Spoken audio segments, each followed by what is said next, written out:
Nós estamos numa série sobre sonhos, visões e mistérios de Deus.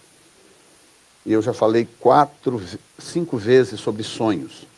Eu acho que já deu, né? Deu. Acho que já deu, né? Menos para Dani, né? E a partir de hoje eu quero falar um pouco sobre as visões e os mistérios de Deus.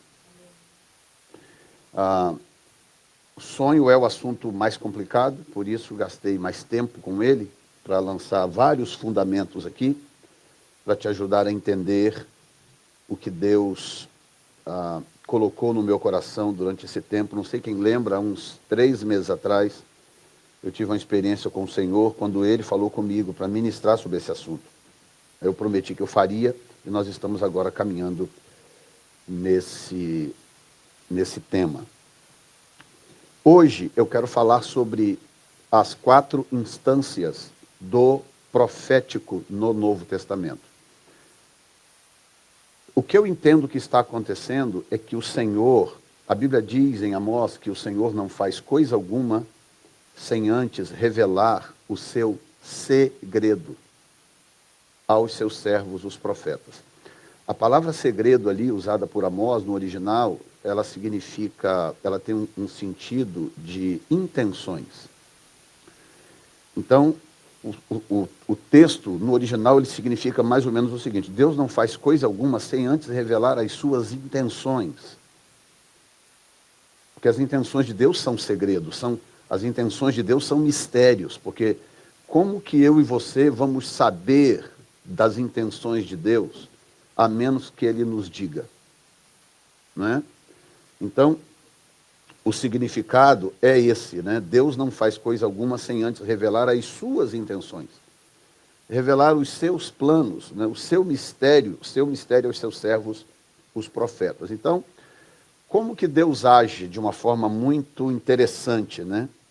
O Senhor, quando Ele está a ponto de fazer algo, eu já expliquei isso aqui há um tempo atrás, né?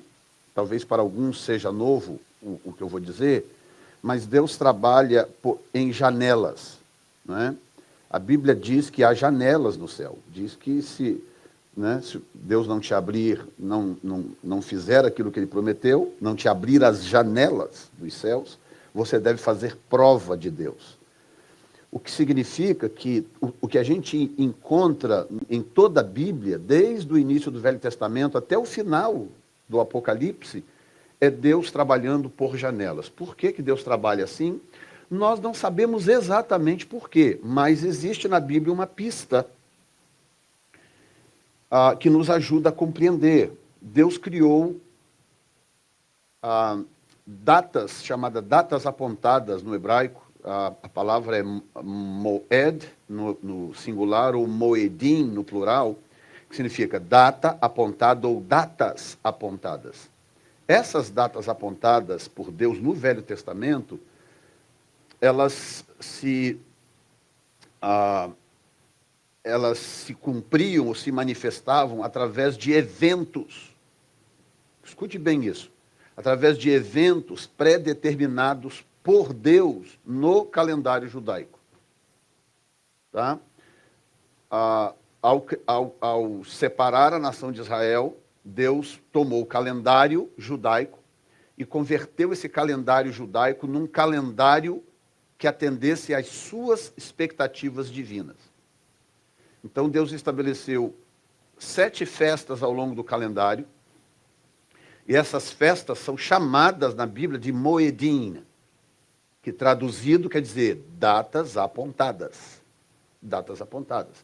Então, as coisas que aconteciam naqueles moedim, naquelas datas apontadas, elas não aconteciam fora daquelas datas. Elas só aconteciam naquelas datas. Então, Deus usava aquelas datas como uma espécie de referência profética para os seus ciclos de operação na Terra. Quando chegou no Novo Testamento, Deus continuou seguindo a mesma rota. Jesus nasceu numa festa judaica, Jesus morreu numa festa judaica, Jesus foi sepultado numa festa judaica, porque ele morreu na Páscoa, foi sepultado no dia das no dia dos pães asmos, e ressuscitou numa festa judaica, que era o dia das primícias. Ele morreu na Páscoa, ele foi sepultado nos pães asmos, ele ressuscitou no dia das primícias. E ele derramou do Espírito sobre os seus discípulos numa festa judaica, que foi o dia de Pentecostes. Então, o Novo Testamento me mostra que Deus não abandonou as datas apontadas, ele continuou operando nas datas apontadas. Ele continuou usando essas referências cíclicas para revelar as suas janelas. Diga comigo, Deus, mais forte, que senão você não vai memorizar absolutamente nada. E se for fome, a gente resolve isso já já. Eu peço o presbítero Tony para buscar um McDonald's ali, uns McChicken. Hã?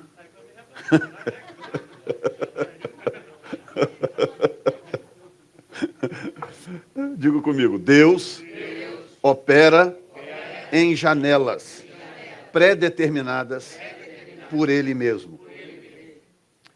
Isso, por que é importante entender isso? Porque toda vez que você estiver orando a Deus, clamando, buscando a Deus por alguma coisa, que parecer que Ele está em silêncio, parece que Ele não está te dando a mínima, não é isso que está acontecendo. Ele se importa, Ele anota, Ele registra, mas Ele não opera fora da janela. Há uma janela. Ele abre uma janela. Há um ciclo. Quando esse ciclo começa, Deus então executa os seus intentos. Os ciclos são dele, os ciclos não são nossos, os ciclos não são humanos, os ciclos são divinos. Ok? Então, essa pista, quem está me acompanhando? Esses ciclos são pistas para nós entendermos parcialmente, porque não é possível entender integralmente. Ninguém consegue explicar exatamente por que Deus trabalha por ciclos. Por que Deus fez a criação, por exemplo, de forma cíclica? Né? O sol nasce todo dia no mesmo lugar, se põe todo dia no mesmo lugar, o dia tem um ciclo de 24 horas, 12 horas com luz, 12 horas sem luz, as semanas é cíclica, são 7 dias, quando chega no final do 7º, começa de novo um novo ciclo, o mesmo ciclo, o mês é cíclico, 30 dias, o ano é cíclico, 365 dias, e por aí vai. Ou seja, Deus não só trabalha assim, mas Ele revelou a natureza assim, de forma cíclica. A minha agora suspeita pessoal, Jefferson Neto, a minha suspeita é que Deus fez isso por causa da própria criação, não por causa dele, por causa da criação.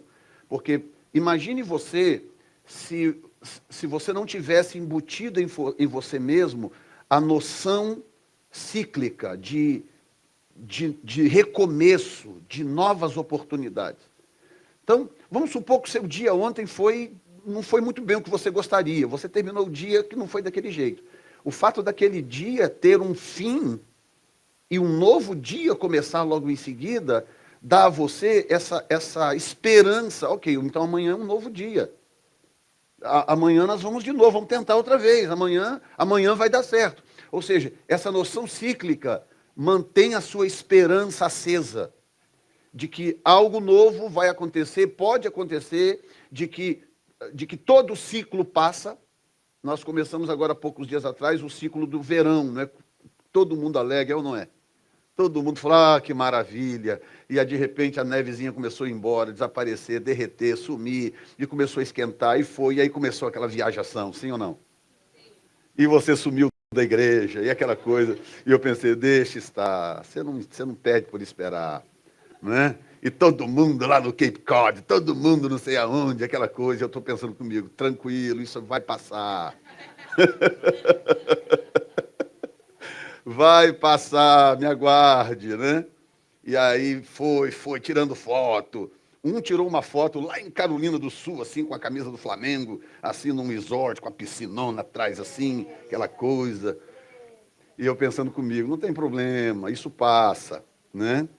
E agora, o que acontece quando você acorda de manhã? Ontem, hoje, amanhã cedo, você abre a porta assim, já vem aquele bafo fresco, não é? e aquele ventinho que está soprando de manhã, às 5 da manhã, ele já vem com uma carta de amor para você, dizendo, tem algo vindo aí. Não é verdade? Ou seja, aquele gozo, porque o ciclo estava começando, o ciclo do verão, e começou mesmo, e é uma maravilha. Aí trabalha, junta dinheiro, e tem uns aqui que tem uns cofres em casa, né? Vai juntando aquelas pilhas de dinheiro em casa nos cofres, né? Ei, maravilha! Aleluia! Vai pegando aí, porque é decreto, viu? Vou falar hoje sobre os decretos proféticos. Isso é decreto. Pega! Aleluia!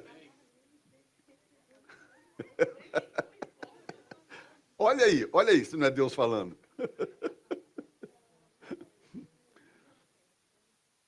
Ou seja, Deus é assim, tá? Nós não precisamos entender absolutamente tudo do porquê ele é assim. Basta entender que ele é assim. Sendo assim, eu preciso estar atento às janelas. Às janelas.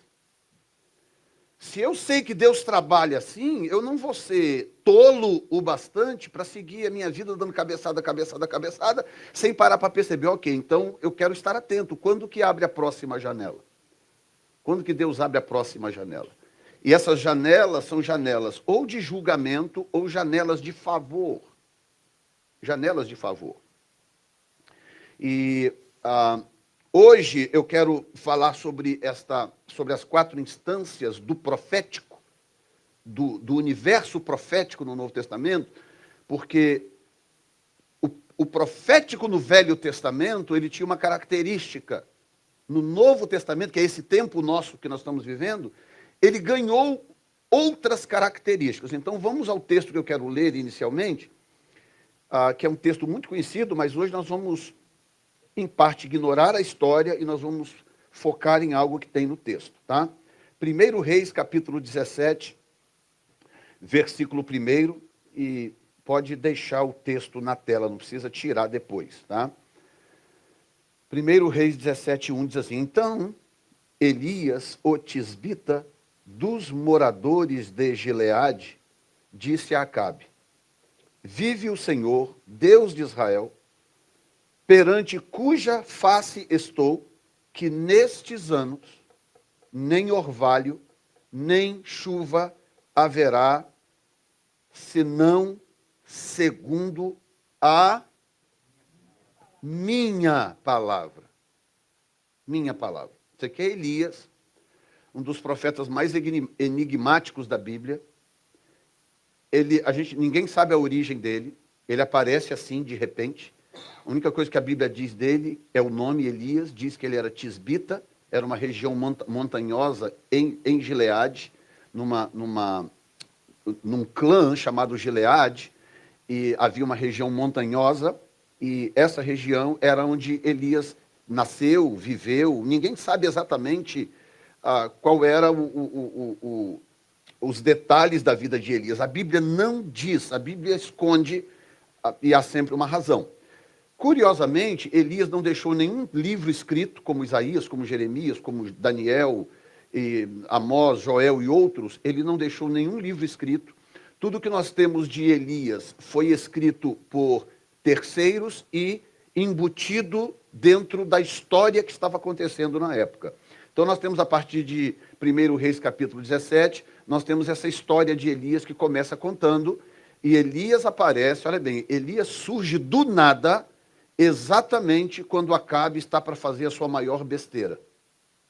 Quando Acabe está para tomar a pior decisão da sua vida, que é se casar com a mulher mais maligna que já apareceu na Bíblia até hoje, quando Acabe está a ponto de tomar essa decisão, surge no cenário esse indivíduo misterioso, até então completamente desconhecido, que como que Elias pode ser tão extraordinário, tão poderoso, tão dinâmico, tão profético, tão íntimo de Deus, e ninguém nunca ter falado dele antes, para absolutamente nada.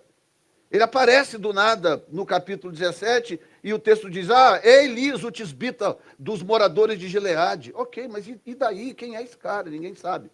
Porque há uma mensagem de Deus nisso também. Nós vamos falar um pouco disso mais para o final.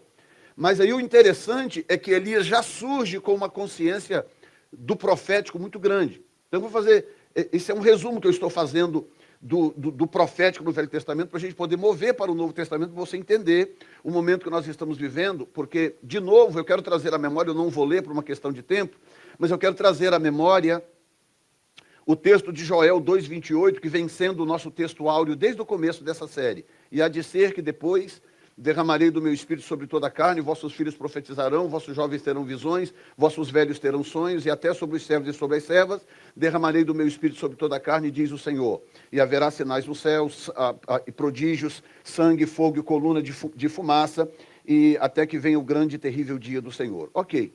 O que Joel está me dizendo, o Espírito Santo inspirou Joel a dizer, é que quando há um derramamento do Espírito, quando o Espírito, deixa eu colocar dessa forma, quando abre uma janela de mover do Espírito, olha que coisa tremenda. Há 100 anos atrás, 2006, 7, 8, 9, 10, 11, 12, 13, 14, 15, 16, 17, 18, 19, 20, 21. Então, 115 anos atrás, abriu-se uma janela de avivamento numa cidade na Califórnia chamada Los Angeles, que hoje é uma mega cidade, na época não era uma cidade média. Houve um derramamento, Deus abriu uma janela e Deus derramou do seu espírito naquela cidade o maior avivamento depois de Atos 2, reconhecido por praticamente todos os pesquisadores de avivamento, o maior avivamento já registrado pela igreja depois do que aconteceu em Atos capítulo 2, chama-se o avivamento da Rua Azusa. Ficou conhecido como a nuvem de Azusa. Por que a nuvem de Azusa? Porque à medida em que o avivamento foi se intensificando lá, ele começou numa rua, eu estive nessa rua chamada Bonnie Bray Street, uma rua pequena, na periferia de Los Angeles, começou numa casa com um grupo de 9 pessoas. Fica provado, então, que Deus não realiza avivamento só no meio de multidões. Deus não envia avivamento só para igrejas grandes de mármore, com pessoas conhecidas e famosas. Não, Deus envia avivamento também em taperas, em casas, sala de casas, no meio de pouca gente. A Bíblia diz que onde houver 2 ou 3 reunidos em meu nome, ali eu estarei no meio deles. Ou seja, o Espírito Santo precisa mais do que 2 ou 3 pessoas reunidas no nome dele para ele se manifestar, derramar da sua presença, da sua glória, impactar aquele grupo e começar um processo de incêndio. Você sabia que todo incêndio começa com uma fagulha, uma guimba de cigarro, um fósforo, um isqueiro jogado na beira da estrada que não apagou, coisa assim. Ou seja, nenhum incêndio começa com uma grande labareda imensa. Não, isso aí é utopia. Todo incêndio começa com um pequeno palito de fósforo. E uma vez que ele deu aquela ignição, né, a centelha, obrigado, a partir daquele momento, ele mesmo vai durar segundos. Quantos segundos dura um palito de fósforo a partir do momento que você deu a centelha nele na caixa de fósforo? Ele dura quanto tempo? 10 segundos? 15 segundos? Está aí o especialista em fogo e fósforo, o nosso querido cordial irmão Ronaldo, está determinado. 15 segundos. Ok? Vocês não sabem, o irmão Ronaldo já fez curso de tudo, vocês puderem imaginar. Curso de incêndio, palito de fósforo, essa coisa, ele conhece tudo. Aí, tá vendo? Uma vez que você fez a centelha, 15 segundos. 15 segundos, o palito de fósforo desapareceu, sumiu. Né? Mas se nesse período, agora eu vou falar uma palavra bonita, nesse interregno, certo? Nesse interregno, se você conseguir passar aquele fogo para uma outra coisa, para uma cortina de uma casa, para uma moita seca, acabou, daí a pouco você tem uma cidade toda empavorosa com um incêndio que começou com um palito de fósforo. Naquele dia, Deus tinha 9 palitinhos de fósforo na sala de uma casa. O Espírito Santo foi derramado sobre eles. E escute bem, aconteceu no dia 9 de abril de 1906, era noite de Páscoa. Olha a janela de novo. Lembra da janela que eu venho das janelas? Era uma janela divina que se abria. Eles não sabiam. Eles foram descobrir isso depois. Eles descobriram isso depois. Eles não sabiam, mas eles estavam buscando a Deus e eles perseveraram. Qual é a palavra que eu usei agora? Eles perseveraram em buscar a Deus até que se abriu uma janela.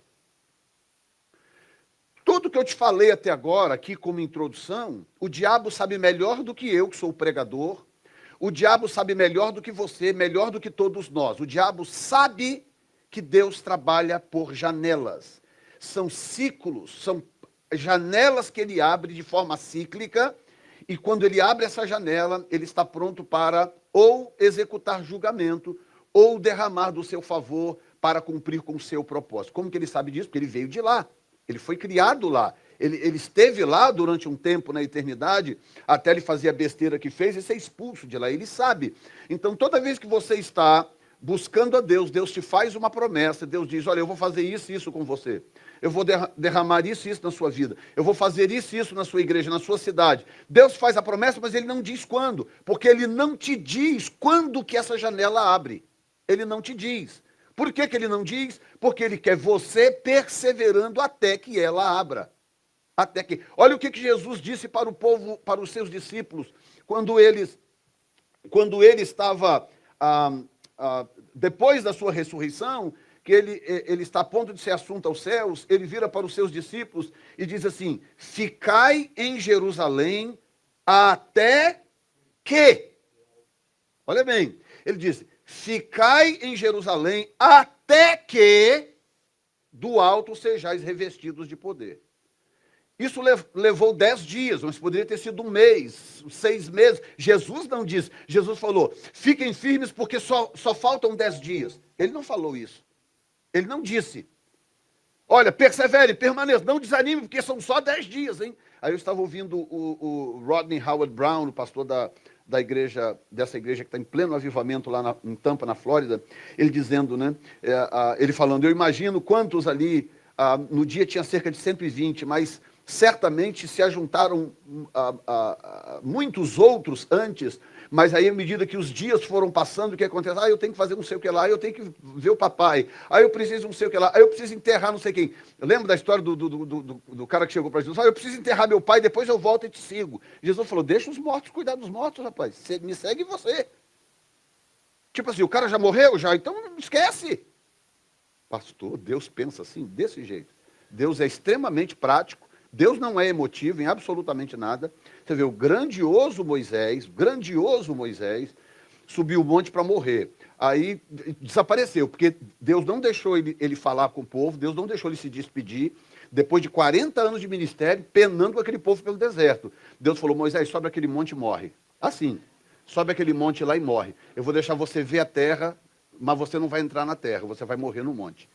Senhor, ok, então eu posso... Moisés, não, vai para o monte agora. Ou seja, Deus não permitiu nem que ele voltasse atrás e falasse, pessoal, estou indo para o monte, que eu vou morrer naquele monte lá. Nada, Deus não deixou nada. Falou, não, vai para o monte agora. E aí Moisés pegou as coisas dele e foi para o monte. E o arraial está lá. Aí passa um dia, 2, 3, 4, 5, uma semana. Cadê Moisés? Não sei. Cadê Moisés? E Moisés que não aparece, Moisés que desaparece, Moisés... E você sabe da história, porque ele tinha desobedecido a Deus em algumas coisas que eu não vou entrar em detalhe. Quando ele chega lá no alto do monte, Deus fala, ele subiu o monte, pronto, Senhor, agora olha, tá vendo aquela direção lá? Tô vendo, aquela é a terra, olha pro lado de cá, tá vendo? Tô vendo. Tá vendo aquela parte fértil lá com os rios? Tô vendo. Então, é tudo isso que eu vou dar a Israel, mas você não vai entrar lá. Eu não vou deixar você entrar lá. Porque você me desobedeceu, você me desonrou lá em Massameribá, e aí o Senhor, então aqui, ok, terminou de ver, viu tudo, Moisés? Vi, aí pum, caiu no chão morto. Morreu. Foi tão sério que o Senhor mandou um anjo, mandou Miguel, falou, Miguel, vai lá e recolhe o corpo de Moisés. Porque morreu ali no monte, pum, caiu no chão, morreu. Vai lá, Miguel, recolhe o corpo de Moisés. Por que Deus mandou? Porque Deus já sabia que o diabo já estava de olho, já estava por ali rondando, que o diabo tinha planos com o corpo de Moisés. Miguel chegou lá rapidamente, recolheu o corpo de Moisés, escondeu, que ninguém sabe onde é que está esse corpo até o dia de hoje. Ninguém tem a menor noção que Deus foi esconder o corpo. Deve ser bom demais ser sepultado por Deus, hein? Por Deus. Já pensou? Mas olha que coisa tremenda. Deus não é emotivo. Aí, tá, de repente, não. Começa a choradeira no arraial, e Josué começa a chorar, aquela coisa. Moisés, Moisés, Moisés, cadê Moisés, cadê Moisés? E o povo começou a suspeitar que alguma coisa tinha acontecido. Aí Josué está naquela choradeira, Deus vira para Moisés, Deus vira para Josué e fala assim, Josué, meu servo Moisés é morto, então levanta agora, pega este povo e faz eles herdarem a terra.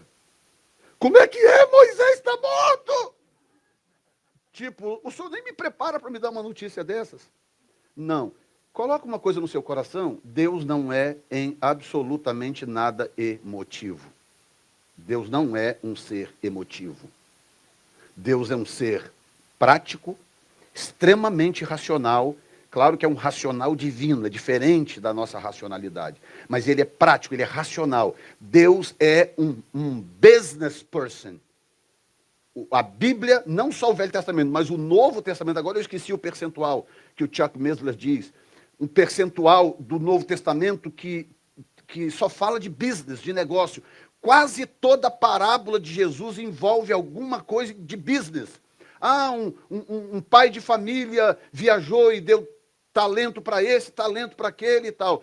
Um homem tinha uma fazenda e ele foi lá e tinha uma oliveira na sua vinha. Essa oliveira não produzia fruto. E ele falou para o capataz, para o gerente lá, o supervisor da vinha, corta essa oliveira. Não, senhor, essa figueira. Não, senhor, deixa eu escavar, deixa eu adubar para ver se, quem sabe e tal. Ok, faz isso só mais uma vez, se não der nada, corta fora. Isso parece um ser emotivo? Ou é um ser prático, um ser objetivo, que sabe exatamente o que quer e sabe exatamente o que esperar do investimento que ele faz na sua vida? Está entendendo? Deus vem fazendo um investimento na minha vida. Estou falando de mim, Jefferson Neto.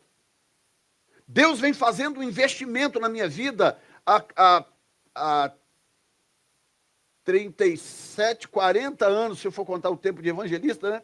40 anos que Deus me separou para o ministério e Ele começou a investir na minha vida. Há 40 anos que Deus investe na minha vida. Hoje eu tenho um depósito que Deus me deu nesses 40 anos. Deus investiu. Por que você acha que Ele investiu em mim 40 anos? Ele deve gostar muito do Senhor. Eu acho que são esses olhos que o Senhor tem assim, esses olhos de gato.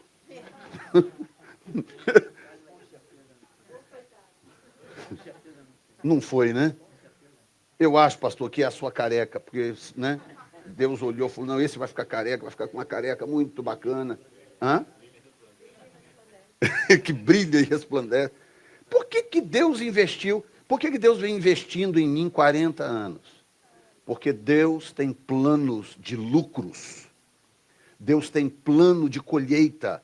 Deus tem planos de recolher a sua parte.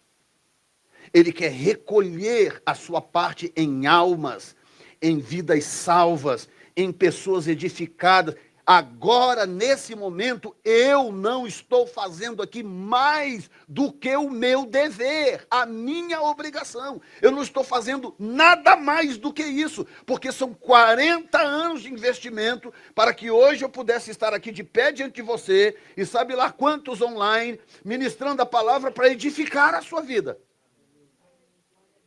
Deus não olha essas coisas de forma emotiva. Que coisa linda. Olha só, olha o favor que o Jefferson está me fazendo. Olha que coisa, está ali cuidando da igreja. Ele paga um preço, tadinho. Olha, mas como que ele... Deus não olha desta forma. Deus não enxerga assim. Deus enxerga o seguinte, ok, eu fiz um investimento na vida desse camarada, até agora está mais ou menos, mas eu quero mais. Eu quero mais, eu quero o fruto. Cadê o fruto?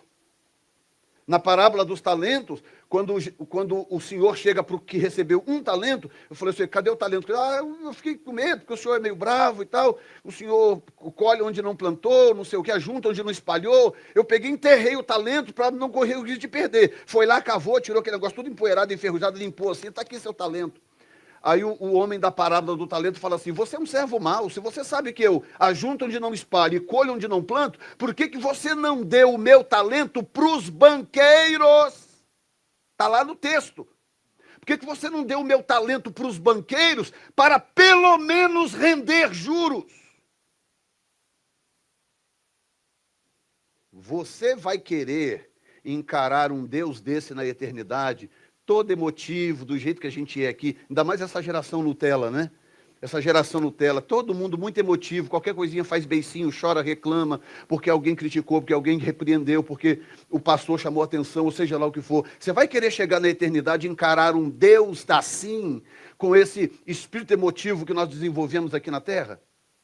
Você acha? Olha o que Deus falou para Abraão, virou para Abraão e falou assim, Abraão, eu tenho uma proposta para você. Sai da sua terra, da tua parentela, da casa do teu pai, vai para uma terra que eu te mostrarei. Agora, here's the deal, aqui está o acordo. Eu vou abençoar os que te abençoarem, eu vou amaldiçoar os que te amaldiçoarem, e em você serão benditas todas as famílias da terra.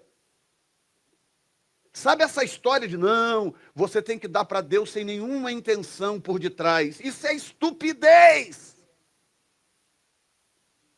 Estupidez! Deus nunca chamou ninguém ao longo da história às cegas. Tipo, Abraão, sai da sua casa, da sua família e vai para uma direção e depois a gente conversa. Assim? Não, não foi assim. Abraão, a proposta é o seguinte. Você não sabe, mas abandonar a família naquela época era quase escravidão certa. Porque, da onde que surgiram os escravos? Vocês sabem da história? Como que os escravos surgiram ao longo da história?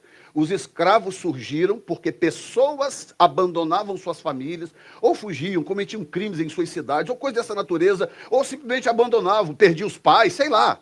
Pessoas que ficavam sem família. E elas saíam pelo mundo por aí procurando. Então elas tinham que comer, tinham que viver. O que elas faziam? Elas chegavam numa determinada cidade, num determinado povoado, e falavam, ei, eu preciso comer, eu trabalho por comida. Eu me ofereço para ser seu escravo. E chegava lá, ela ia então trabalhar. Lembra da história de Jacó? Jacó chegou, era parente, hein? Parente distante. Ele falou, ok, me apaixonei pela sua filha, eu quero casar com ela. Ok, então você tem que trabalhar 7 anos de graça. Só pela comida. Trabalha 7 anos de graça que eu te dou a menina. Trabalhou os 7 anos, levou uma pernada do sogro e teve que trabalhar mais 7 anos pela mesma menina. Está entendendo? Assim era, os escravos surgiram dessa forma, e eles foram ao longo do tempo se multiplicando. Então quando Deus vira para Abraão e diz assim, Abraão, sai da sua terra, da tua parentela e vai para uma terra que eu te mostrarei. O que Deus estava em potencial dizendo, falou, Abraão, se der B.O., você vai virar escravo de alguém. Mas por isso que Deus adiciona, fala assim, mas aqui está o acordo. Eu te abençoarei, eu engrandecerei o teu nome, abençoarei os que te abençoarem, amaldiçoarei os que te amaldiçoarem, e em você serão benditas todas as famílias da terra. O que você acha do acordo, Abraão? Abraão falou, fechado, eu pego na hora. É esse o acordo? Tá fechado, peguei o acordo. Já juntou as coisas, jogou a trouxinha nas costas, e vazou, o pai está aqui, meu filho, você vai aonde? A mãe, e os irmãos, não, eu estou indo, eu recebi uma proposta de negócio aqui imperdível. E aí ele bota a mochilinha nas costas e vaza, meu irmão. Ele vaza, ele vai embora baseado em quê? Baseado numa proposta de negócios. E aí ele vai andando, vai caminhando. Tanto que quando ele chega na terra, que ele chega lá, que está aquela terra seca, aquele negócio horrível, ele olha para aquilo, olha para um lado, olha para o outro, falou, o quê? Aqui é que eu não fico. Aqui não fico mesmo. Qual é o lugar mais fértil aqui? Um tal de Egito que tem para o lado de cá. Ok, vamos embora todo mundo para o lado de lá. Pegou todo mundo e foi embora para o lado do Egito. Por quê? Porque ele estava visando lucro. Ele queria ver o lucro prometido por Deus. Você sabe o resto da história, não vou entrar aqui em detalhes. Mas o que eu quero que você compreenda nesta manhã, eu não tenho nenhum problema se eu tiver que dividir essa mensagem em 2. Talvez eu vou ter que fazer isso. 12:06, e você já está começando a me olhar com aqueles olhos assim longe.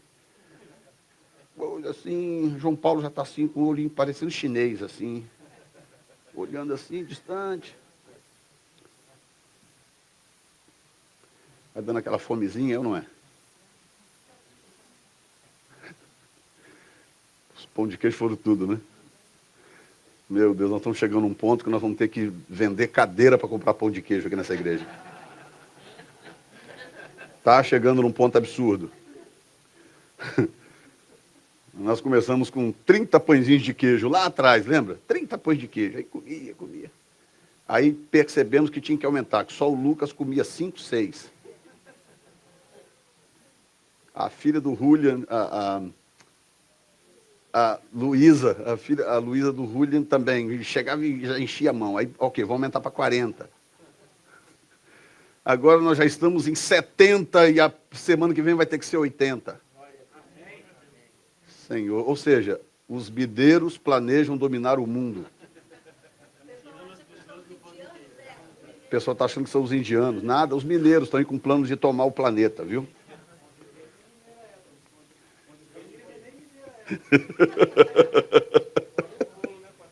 Oi? Fora os bolos, exatamente. Muito bem. Tem que descontrair você, porque a sopa está grossa hoje, né? Tem que te dar uma descontraída aí, senão não consigo manter você até o fim. Né? O que acontece? Deus... o que é o profético? Quando eu digo profético, eu estou falando de todo o ambiente onde prospera aquilo que é profético. O profeta, a profecia, a visão, a revelação, tudo isso. Isso são coisas misteriosas de Deus. Por que Deus criou o profético? O que é o profético? Eu já sei, a Bíblia diz que Deus não faz coisa alguma sem antes revelar as suas intenções, é o que o texto diz. Sem antes revelar o seu segredo aos seus servos, os profetas. Ou seja, desde o tempo de Amós já havia uma cultura profética. Pra você ter uma ideia, no tempo de Elias, do texto que nós acabamos de ler, havia uma chamada escola de profetas. Também a Bíblia não explica o que é. A Bíblia não dá muitos detalhes, porque quem está escrevendo algo comum para si mesmo, então ele apenas coloca lá que tem uma escola de profetas, e Elias surge no cenário do nada, e Elias era uma espécie de profeta mor, uma espécie de discipulador dessa escola de profetas. Tá? Então, o que essa escola de profeta nos diz? Que havia uma preocupação de sempre manter profetas em atividade. Então o indivíduo tinha uma chamada profética, ele tinha um dom de Deus, ele tinha uma habilidade divina. O que ele fazia? Ele criava a oportunidade para atrair outros que tinham habilidades semelhantes, para ensinar essas pessoas a se mover no profético. Porque ter o dom é uma coisa, desenvolver o dom, não adianta eu ter o dom musical se eu não desenvolver. Eu tenho que passar horas estudando o instrumento, o instrumento que seja, eu tenho que estudá-lo. Eu tenho o dom, mas se eu não estudar, se eu não investir naquilo, eu não desenvolvo. Isso em todas as áreas. Então existem pessoas que têm um chamado profético, têm um dom profético. Na semana que vem ou na outra, eu vou falar um pouco sobre os dons. O que são dons na Bíblia? Você vai ficar surpreso de descobrir que você entende pouco de dons. Pouco. A maioria dos cristãos entendem muito pouco de dons. Não sabem nem o que são dons. O que são dons? Nós vamos falar sobre isso, porque isso está contido na questão dos mistérios de Deus. Mas por hoje, o que eu quero te dizer é isso. O profético é um recurso criado por Deus para ele poder manter a raça humana informada das suas intenções. Olha que frase, hein? Essa arrebenta no Facebook. O profético é um recurso criado por Deus para manter a raça humana informada das suas intenções. Deus não faz coisa alguma sem antes revelar o seu segredo aos seus servos, os profetas. Ok? Então, como que funciona? Agora, eu preciso que você dá aquela respirada funda, bate no rosto aí se o sono tiver chegado, para você poder entender o que eu vou te dizer agora. Ok? Eu preciso muito que você entenda o que eu vou dizer agora. Por que que algumas pessoas são profetas e outras não? Por quê?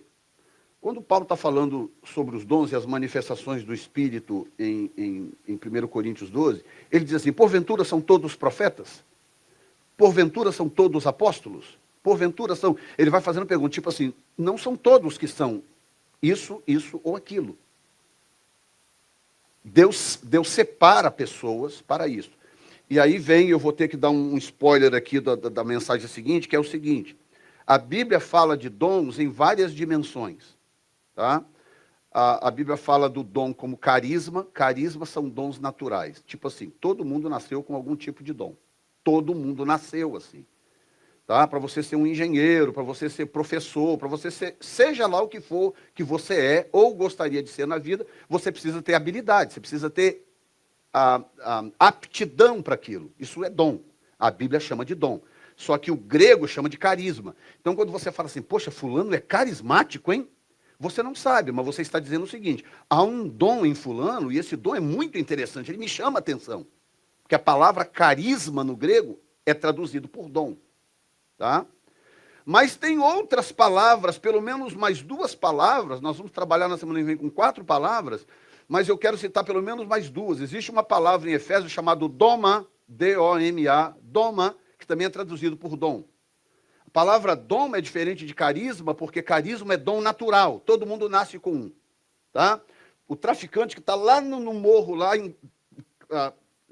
reloading o rifle, tem um dom, tem um carisma dado por Deus. Então, nunca, talvez, ele vai usar para Deus, mas ele tem um. Tá? Doma é diferente. Doma é um presente. É um dom enquanto presente. E ele só aparece em Efésios capítulo 4, onde os ministérios são apresentados. Então, domas são dons ministeriais que Deus deu de presente para a igreja. Tá? Apóstolos, profetas, evangelistas, pastores e mestres. São 5 dons ministeriais. A Bíblia chama de dom, mas esse dom no grego não é o carisma de Romanos 12. São presentes que Deus deu, coisas adicionais que Deus deu para o benefício da igreja. E tem uma outra palavra em 1 Coríntios capítulo 12, versículo 1, que é a palavra pneumáticos. A palavra pneu, ou pneuma, no grego é de onde veio a nossa palavra pneu. Sabe o pneu do seu carro? A palavra pneu, do português, veio do grego pneuma. Pneuma no grego quer dizer ar, vento, sopro, hálito. Tudo que tem a ver com vento, com ar, é pneuma no grego. O Espírito Santo, no grego, é chamado de doxa pneuma. Ou o pneuma doxa, agora eu confundi. Enfim, o Espírito de glória, ou Espírito Santo. No Velho Testamento, o Espírito Santo era chamado de Ruach, que também é a mesma palavra em hebraico para pneuma, Ruach HaKodesh, o Espírito que é santo. Então, essa palavra que hoje para nós é ar, vento, pneu que roda por ar, vem dessa origem. Então, pneumáticos. Você pega uma máquina, né? Quem trabalhou com construção aqui, ou com... eu quero uma máquina pneumática. Você vai no Home Depot e fala, eu quero aquele coisa de prego, eu quero um nailer pneumático. O que é? É uma máquina, é um martelo automático movido a ar, pneumático. Tá? Então, essa palavra está em 1 Coríntios, capítulo 12. São os pneumáticos, que são traduzidos para nós como dons. Então, nós temos carisma, que são traduzidos como dons. Nós temos doma, que é traduzido como dons. E nós temos pneumáticos, que a palavra é traduzida como dons. Só que são 3 instâncias diferentes de dons. Tá?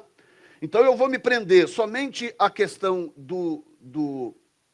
de como o Espírito se move e por que Deus escolhe alguns profetas, uns para profetas e outros não, porque na semana que vem, então, eu vou continuar esta mensagem a partir daqui, para você poder entender eu vou colocar dessa forma. Por que que é tão importante?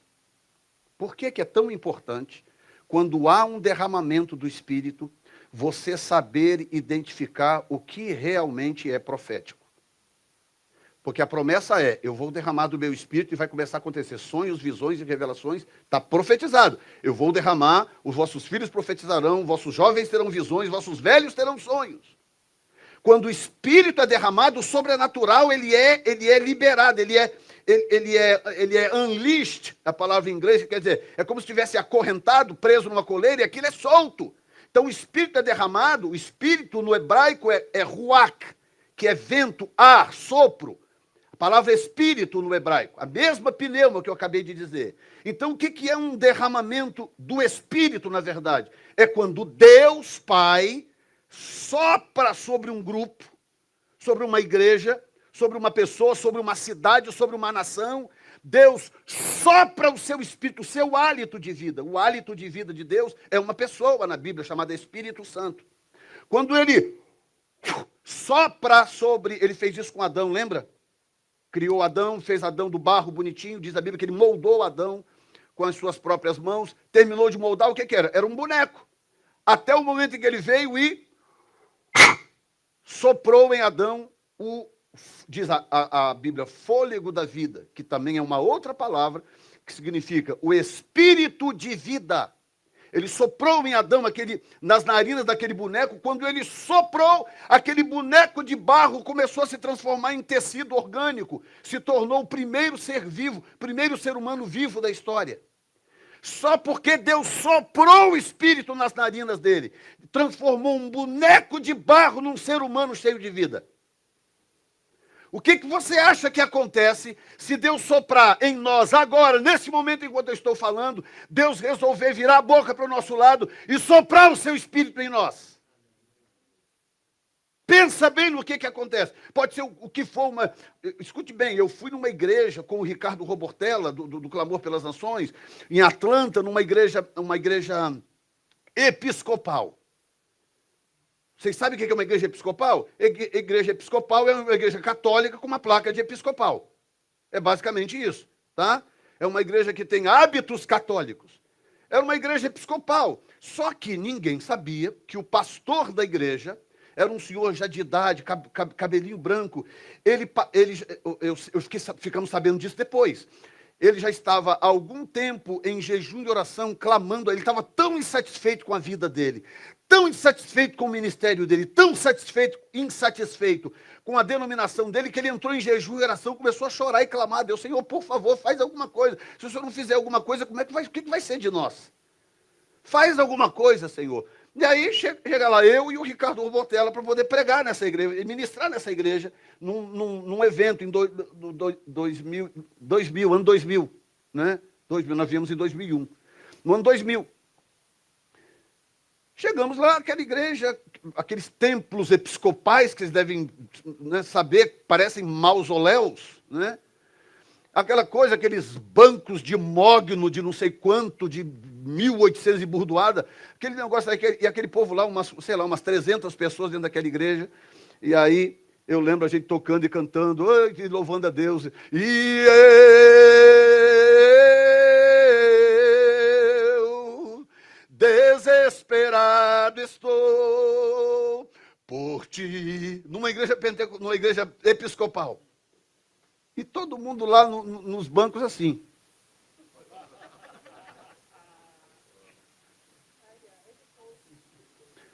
Mas uma coisa, a mim, pelo menos, me chamou a atenção. O pastor da igreja, um senhor já de idade, doutor lá em teologia, era um homem graduado, estava prostrado no chão, no primeiro banco, assim, ajoelhado, sobre o seu rosto, e ali ele ficou durante um tempo. Ficou ali. E a gente indo, cantando, amém, louve a igreja americana, worship the Lord, come on people, the Lord is here, e tal, então, e cantando aquelas músicas de adoração, bem provocativas daquela época. E assim, tudo muito normal, tinha tudo para terminar como um desastre aquele culto. De repente, uma mulher lá no meio do auditório começou a chorar, com as mãos assim, assim, e começou a chorar, balbuciar, chorar e balbuciar, e aí uma pessoa olhou para trás, o outro ficou incomodado, o outro não sei o que. Aí a outra do lado de lá também começou a chorar, e a gente lá na frente, sem saber o que estava acontecendo.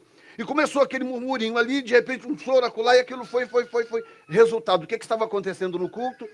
Enquanto o pastor estava lá com o rosto em terra clamando, começou a aparecer pó dourado na mão das pessoas. Numa igreja tradicional, absolutamente tradicional, começou a aparecer pó de ouro na mão. A gente chama pó de ouro.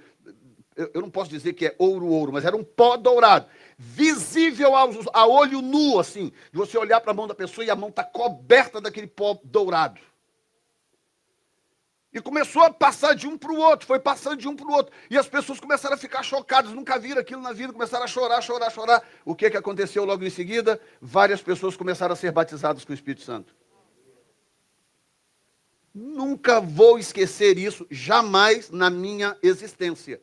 As pessoas começaram a ser batizadas com o Espírito Santo. O que nós não sabíamos é que o pastor que estava ajoelhado ali no chão estava batizado com o Espírito Santo, já falando em línguas baixinho, porque ele estava com medo da repercussão. Estava falando em línguas baixinho lá, clamando a Deus. E o Senhor começou a visitar a igreja. Eu vou dizer aqui, em torno de, 30%, 40% daquela igreja, que tinha umas 300 pessoas, batizada com o Espírito Santo, de uma forma extraordinária, sem nenhum mérito meu ou do Ricardo, mérito de ninguém. Tinha mais uma ou duas pessoas, que eu não lembro agora quem, uma família amiga dele lá de Atlanta, sem mérito de nenhum, de ninguém, porque nós estávamos completamente decepcionados com o rumo que o culto estava tomando. Vocês estão me entendendo? Tem alguém me entendendo aqui? Vocês já perceberam que essa mensagem mudou de rumo completamente? Ou é só eu que estou fazendo de conta que não? Escute bem o que eu estou te falando. Escute o que eu estou te falando. O desejo de Deus de se revelar é tão intenso. A vontade de Deus de ser conhecido de nós e de se relacionar com pessoas é algo tão intenso e tão profundo que basta você perseverar até a abertura de uma janela. E qual é a função do diabo? A função do diabo é desviar você do propósito. Quando você começa a buscar a Deus, começa a clamar a Deus, começa a desejar a Deus, e o diabo está vendo, está vindo uma janela aí, eu preciso tirar esse cara dessa rota. Eu preciso tirar essa pessoa dessa rota, porque se ele ou ela continuar do jeito que está, até chegar à janela de Deus, pronto, game over. Eu estou te dando aqui um grande segredo espiritual. E outra coisa, em quase todos os casos da Bíblia, não vou dizer 100%, Deus tem sempre as suas exceções, mas em quase todos os casos da Bíblia, antes de uma grande ação de Deus, algo muito ruim ou muito decepcionante aconteceu. Eu posso te dar aqui um monte de exemplos, tá? Um monte de exemplos. Vamos começar com o próprio Abraão, quando Deus chamou Abraão. Vamos falar de Noé, vamos lá atrás primeiro. Noé, Deus chama Noé e fala, Noé, o negócio é o seguinte, tem uma janela vindo por aí, só que Deus não falou quando, né? Daqui a 120 anos, Noé, tem uma janela vindo. Aí o que Deus faz? Deus sabe quanto tempo você é capaz de perseverar. Se Deus tem uma janela para abrir daqui a 20 anos, e Ele sabe que você só dá conta de perseverar 5, Ele vai atrás de outra pessoa. Outra pessoa. Ele vai atrás de alguém capaz de perseverar 20 anos. E ele encontrou Noé. Por isso que a Bíblia diz que Noé era justo diante da face do Senhor. A terra estava corrompida, mas Noé era justo diante da face do Senhor. O Senhor falou, Noé, o negócio é o seguinte, tem uma janela para abrir aí daqui um período. Daqui um tempo. Faz uma arca aí, prepara bonitinho e tal, que vai acontecer um negócio aí, eu preciso dessa arca para salvar você e sua família. E Noé começa a trabalhar. Ele tinha 500 anos quando, em torno de 100 anos, 100 e um pouquinho, ele tinha 500 anos e 600 e pouco quando ele entrou na arca. 100 anos. 100 anos. E ele está que trabalha, ele está que trabalha, ele está que trabalha, nada de chuva, nada de nada, nada, e o povo caçoando dele, está ficando doido, e esse cara pirou de vez, e não sei o que lá, é o velho gagá, e aquilo. Imagina, você aguentaria essa pressão quanto tempo? Todo mundo à sua volta chamando de maluco, doido, gagá, Carola, né? Não é Corolla, Carola. A Zanda falou comigo, você falou que é Corolla, Corolla é o carro. O Carolinha, né? O Carola, entendeu? Fanático, e começa aí todo mundo batendo em você. Quanto tempo você daria conta de resistir? Noé resistiu 100 anos. 100 anos. Até que chegou o dia da janela. Deus falou, ok, entra agora na arca, você e a sua família, com todo mundo, que eu vou mandar os animais também. E os animais tudo entraram, a arca dentro. Fechou a janela, fechou a porta da arca. E aí vem a chuva, abre-se a janela do julgamento e a chuva desce. Quanto tempo você é capaz de perseverar? Escute o que eu estou te dizendo. O segredo é a perseverança. Quanto tempo você é capaz de perseverar? Quanto tempo? Ao longo da minha caminhada ministerial, quantas vezes eu vi Deus começar um projeto e à medida que aquilo vai andando, pessoas vão ficando pelo meio do caminho. Porque elas não deram conta de perseverar até a abertura da janela. Não deram conta. E essas pessoas vão ficando pelo meio do caminho. Aí vem a questão do profético. Por que o profético é importante? Porque são os profetas que te mantêm focado.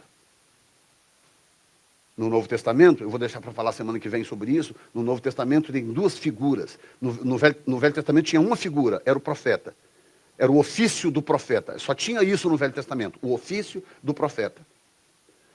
No Novo Testamento, esse ofício se desmembrou em 4 funções, que era o ofício do profeta, que continua, a unção profética, que é diferente, as profecias, que nós chamamos de dom de profecia, a Bíblia não chama de dom de profecias, a Bíblia chama de profecias, e a voz profética. Então, o ofício profético, a unção profética, as profecias e a voz profética, no Novo Testamento. No Velho Testamento só tinha uma coisa, o ofício do profeta. Deus levantava um camarada, o profeta do momento, 1 ou 2, de acordo com a região, e ali aquele cara mantinha aquela geração caminhando na direção certa.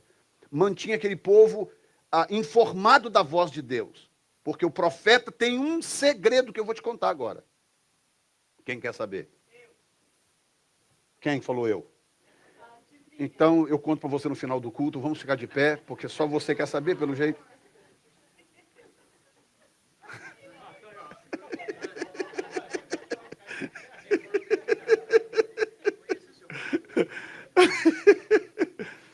É assim que descobre, tá vendo?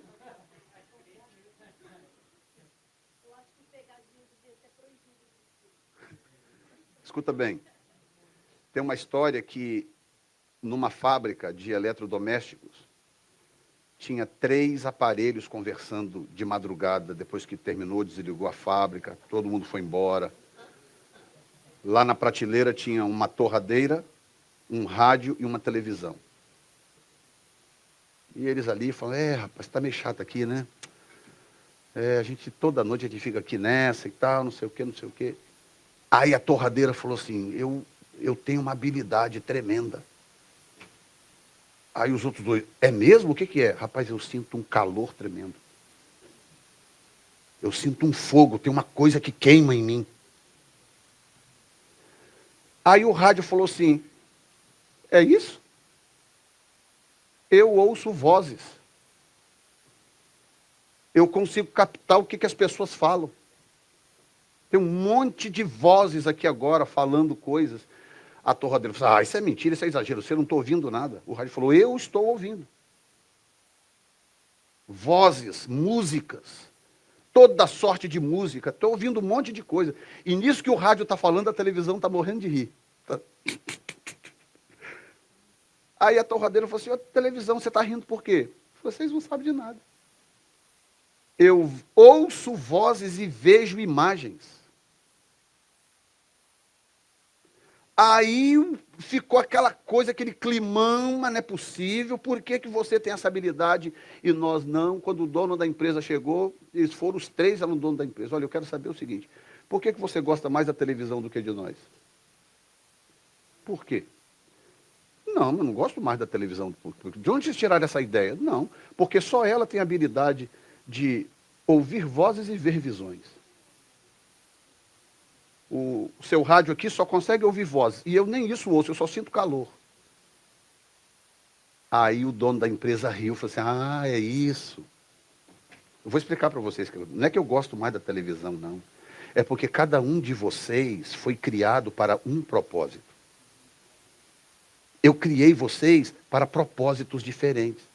Se eu quiser comer uma torrada, com uma manteiga assim, bem bonitinha, eu vou na televisão ou eu venho em você? Perguntou para a torradeira. Ah, em mim. Por quê? Porque a televisão não tem essa habilidade. Ela tem outras habilidades, não essa. E aí você pode imaginar em que direção que foi o assunto. Isso serve para mostrar para a gente o seguinte. Deus não tem preferências. Deus não tem por ela uma preferência que não tem por ela. Deus não tem por ele uma preferência que não tem por ele. E por aí vai. Não, Deus cria as pessoas para propósitos. Então, dependendo do propósito que Deus tem na sua vida, Ele tem que dotar você de habilidades. Porque senão você não consegue cumprir esse propósito. Como que eu poderia estar cumprindo esse propósito agora que eu estou cumprindo, se Deus não me desse a habilidade de falar com clareza, explicar coisas, desmembrar raciocínios? Ele tinha que me dar essa habilidade. Se ele não me desse, eu não poderia cumprir esse propósito. Ele teria que me dar um outro propósito completamente diferente. Aí você pega uma outra pessoa que você põe o microfone na mão dela, ela dá um nervosismo, ela bobear, dá até diarreia no culto, é ou não é? Porque não consegue. Bota o microfone na mão da pessoa, a pessoa quer morrer, porque ela não consegue falar. Ou seja, não, então Deus gosta mais do fulano que fala bem do que o fulano que não fala, não consegue falar. Não, não é isso. Porque aquele que não consegue falar, ele tem habilidades que o tagarela não tem. Está entendendo? Ele administra melhor, ele pensa certas coisas com mais clareza, ele tem outras habilidades que o fulano aqui não tem. Então, o profético não é outra coisa, ou melhor dizendo, os profetas, porque profetas não são só aqueles que falam xarabacai, assim diz o Senhor. Tem vários tipos de profetas, vamos falar sobre eles semana que vem. Os profetas são pessoas dotadas por Deus com uma antena a mais. Uma antena a mais, é uma antena interna. Você pega os telefones de hoje, já viu que absurdo que são os telefones de hoje? Cadê? Me dá um telefone aí qualquer. Quem lembra dos primeiros celulares que saíram da como é que chama? Motorola. Lembram dos telefones da Motorola? Que era mais ou menos do tamanho dessa caixinha aqui? E aí tinha uma antena que você puxava assim, aquela antena apontada para cima assim. E na época era um luxo, sim ou não? Ah, sim, você plugava aqui, né? É ou não é? Fala assim, não. O pastor Elias teve, pelo riso ele teve um. Sim ou não? Aquele tijolo aqui na frente. E o pior, só tinha um ringtone. Aí quando tocava no meio de 5 ou 6, falava, é o meu ou o seu, é o meu ou o seu, é o meu ou o seu. Lembram disso? Vocês lembram, gente. Hoje, olha o que virou o celular. Cadê a antena desse bicho? Cadê a antena desse negócio? Cadê? Não só as antenas sumiram, na verdade elas não sumiram, elas estão dentro. Elas foram colocadas para dentro. Aqui faz coisas que o Motorola nem sonhava, coitado, nem nos seus melhores sonhos aquele Motorola sonhava com o que esse telefone aqui é capaz de fazer. Lógico, a antena está lá dentro. Então, o profético, ele funciona dessa forma. Deus, nessa sala aqui, Deus criou pessoas. Deus criou todo mundo e dentro dessas pessoas Deus colocou habilidades. Então, você tem habilidades que Deus precisa. Por favor, não tente ser o outro. Não tente ser o outro. Ah, mas eu gostaria tanto de falar bacana, igual o fulano de tal, o ciclano. Mas não é esse o seu chamado, talvez não seja. Descubra o seu. Deus precisa de você com as habilidades que Ele te deu. Tem alguém me ouvindo aqui nessa tarde? Ele te deu habilidades e Ele precisa de você assim. E aí eu vou terminar. Pode até se colocar de pé, que aí eu finjo que eu estou terminando.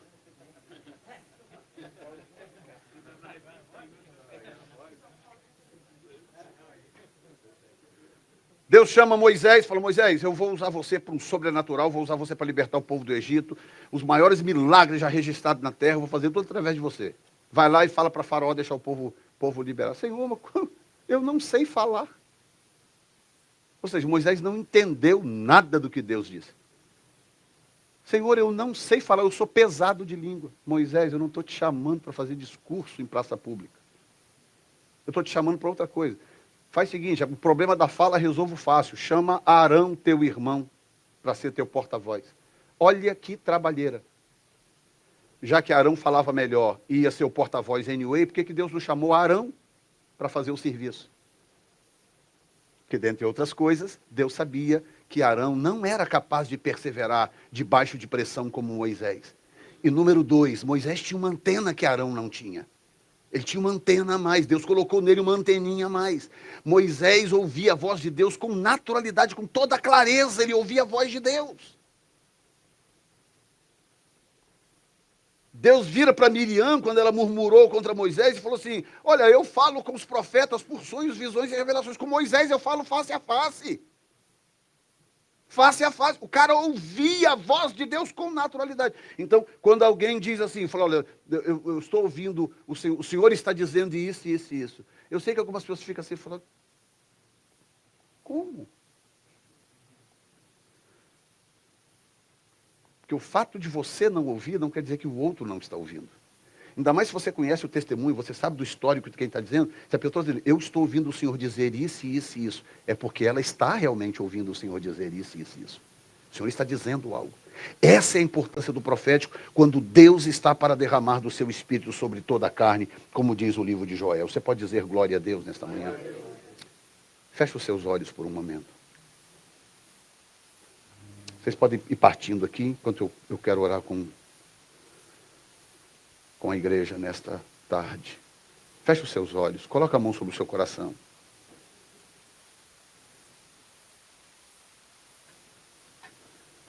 Eu vou pedir que você diga comigo, não apenas porque eu estou pedindo, mas que você demonstre que realmente isso está saindo do fundo do seu coração para Deus, porque é importante. Repita comigo e diga: Senhor, eu aprendi coisas novas neste dia e eu quero aplicar tudo isso no meu relacionamento contigo. Talvez seja um bom momento, Senhor, para eu definir o meu chamado. Qual é o teu propósito na minha vida? Porque o Senhor certamente me equipou para esse propósito. E se algum dia eu desejei ser outro, ser igual a alguém, e demonstrei insatisfação por ser quem sou, eu te peço perdão nesta tarde. Peço que o Senhor tenha misericórdia de mim. E eu faço as pazes com quem eu sou, com o que o Senhor me criou para ser. Eu quero ser o que o Senhor me criou para ser. Em nome de Jesus. E eu serei a minha melhor versão de mim mesmo. Ninguém será como eu naquilo que o Senhor me chamou para fazer. Muito obrigado, Senhor. Em nome de Jesus. Amém. Graças a Deus. Graças a Deus. Graças a Deus. Diga: porque Ele vive. Posso crer no